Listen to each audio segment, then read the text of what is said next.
What is material design? You'll probably have to ask me this a couple times. So material design is a system for designing interfaces. Designing. Material design is a design language. Material design is a design system. Material design is a new perspective on what the human and device relationship can be.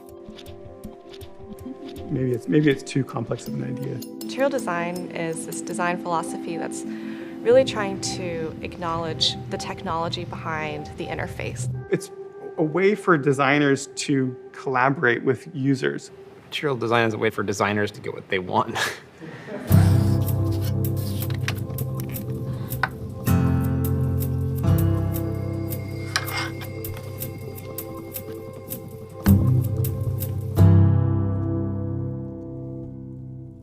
Well, the overarching impetus was really just a bunch of designers wanting to make things better. A lot of this happened organically as designers across the company sought to find ways to collaborate. We realized it wasn't just an Android story or just a Google story, but it could be really a cross-platform design framework story. The current way of doing things was clashing in all kinds of ways because we hadn't been thoughtful about the physics of it.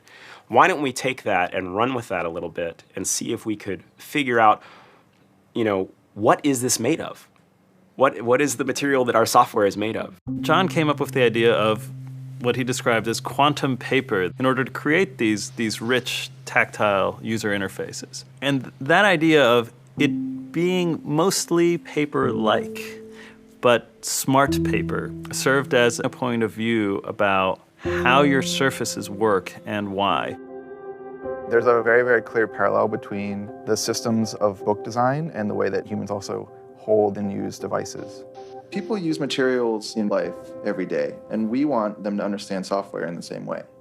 When we're thinking about how a digital surface works, think about all the different shortcomings and advantages it has. One of the main things that we run into is that you have this sort of flat plate of glass, which is great because it's easy to move around, but it also prevents you from actually being able to touch the things that you're working with.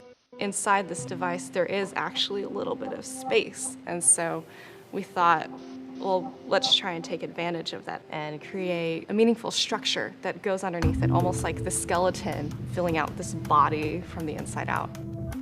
Material design early on was almost like we were going out and trying experiments. Yeah, it was totally an experiment. Everyone kind of sat next to each other in a room, working on all the different aspects and components together. Kind of riffing off of each other. It's one thing to play by yourself, it's another thing to play in a group where you're improvising real time.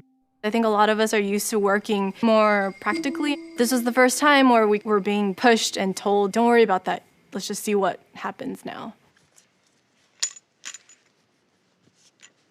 Yeah, so this is something that we've done a few times. We've set up these light rigs to understand how the shadows work. The depth cues that come from the shadows really made us think more deeply about how do we communicate surface.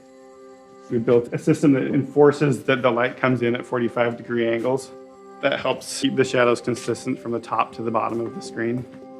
Even as we were designing out the icons, we started to see some really interesting subtleties you wouldn't normally notice, but these are things we pick up on and help us to understand that it's a surface.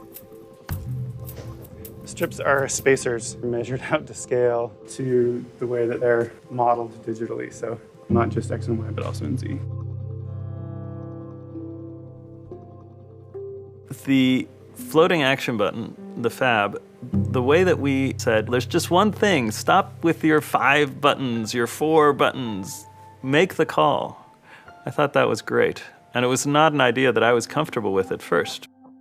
A button sounds like such a simple concept, though when we kind of took it down to its basics of, well, it's this area on screen that lets a user perform an action. It's this very concentrated thing that should make the user feel powerful and like they're able to complete something. There were little things like having buttons that depressed felt a little bit odd because they're not actually depressing. Your finger doesn't feel anything moving down. And in fact, this millimeter layer of glass between you and the actual image means that you're not even getting to it in the first place. So instead we reversed it. So we had buttons that lifted up when you touched them. So it was more of a magnetic attraction of your finger. There's a logic to it, but also a magic in it. Past the motion, there was the graphic design aspect. the boldness, the typography, the imagery. Those were all intended to give the system a bit more robustness. You wanted people to feel comfortable with it, but we wanted it to feel very well designed.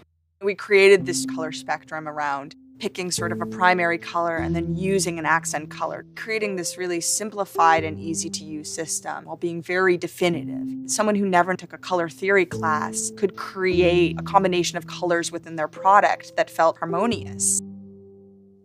I designed fonts, and one of the things that I really like about that is the font doesn't come to life until another person uses it. And we really see Roboto as a living typeface that, as needs change and as we introduce new form factors, as we need it to do more things, we can continue to revise it, continue to update it. I think a challenge for material design will actually be the designer's tool set having to evolve as fast as technologies and the platforms evolve.